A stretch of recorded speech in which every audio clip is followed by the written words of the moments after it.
रामचरितमानस की गाथा अनंत है और उसका प्रत्येक प्रसंग रहस्यों से परिपूर्ण है। आज हम आपको देवी सीता के स्वयंवर के उस प्रसंग का स्मरण कराएंगे जब मर्यादा पुरुषोत्तम श्री राम ने भगवान शिव के दिव्य धनुष पिनाक को खंडित कर देवी सीता का वरण किया था। लेकिन क्या आपने कभी सोचा है कि वो विशाल, वो अत्यंत भारी शिव धनुष, जिसे उठाने में बड़े बड़े शूर वीरों के पसीने छूट गए, उसे स्वयंवर सभा तक लाया कौन था?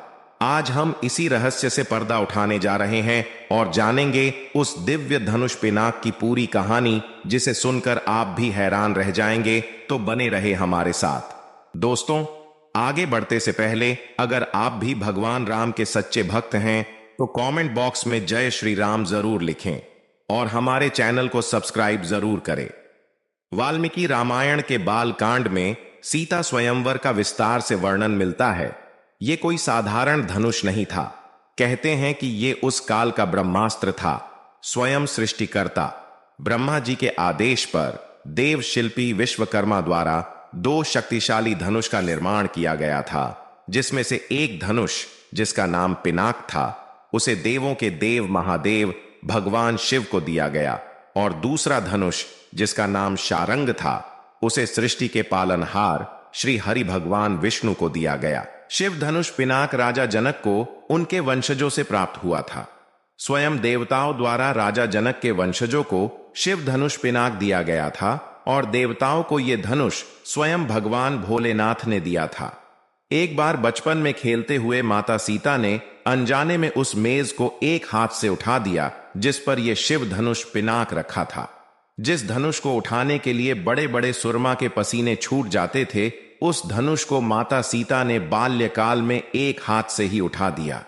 ये देखकर सब लोग हैरान हो गए, क्योंकि शिव धनुष पिनाक को उठाने के लिए बड़े बड़े सुरमा परास्त हो जाते थे और सीता माता ने अपने बचपन में उस धनुष को सिर्फ एक हाथ से ही उठा दिया था।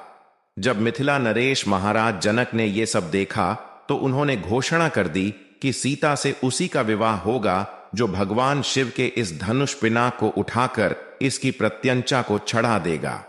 जब माता सीता विवाह के योग्य हुई तो उनके स्वयंवर के लिए शिव धनुष पिनाक को उठाकर लाने के लिए सब चिंतित हुए कि कौन इस धनुष को उठाकर राजसभा में कौन लाएगा। परंतु महाराजा जनक को यह बात पता थी कि माता सीता इस धनुष को आसानी से उठा सकती हैं और वो स्वयं ही धनुष को स्वयंवर के लिए राजसभा में लेकर आई। जी हां दोस्तों, जिस धनुष को उठाने का सपना बड़े बड़े राजा देख रहे थे, उसे स्वयं देवी सीता सभा तक लाई थी। उस स्वयंवर में लंकापति रावण अपने पूरे बल के साथ उपस्थित हुआ। वह महादेव का परम भक्त था और उसे पूरा विश्वास था कि धनुष पिनाक पर उसी का अधिकार है और देवी सीता भी उसी का वरण करेगी। लेकिन ऐसा कुछ भी नहीं हुआ। रावण शिव धनुष पिनाक को उठाना तो दूर हिला भी नहीं पाया और वो हुआ जो इतिहास बन गया। भगवान विष्णु जी के अवतार भगवान राम सभा में उपस्थित हुए और उन्होंने सहज ही उस दिव्य धनुष पिनाक को एक हाथ से उठा लिया, जिसे देखकर सभी चकित रह गए। और जैसे ही श्री राम ने उसकी प्रत्यंचा को चढ़ाने का प्रयास किया, वो प्रचंड धनुष पिनाक एक भयंकर गर्जना के साथ टूट गया। इसके बाद प्रभु श्री राम का विवाह माता सीता से हुआ और उनके छोटे भाई लक्ष्मण का विवाह राजा जनक की छोटी बेटी और माता सीता की छोटी बहन उर्मिला से हुआ। तो दोस्तों, आपको यह जानकारी कैसी लगी? क्या आप शिव धनुष पिनाक के इस रहस्य को जानते थे? हमें नीचे कमेंट करके जरूर बताएं।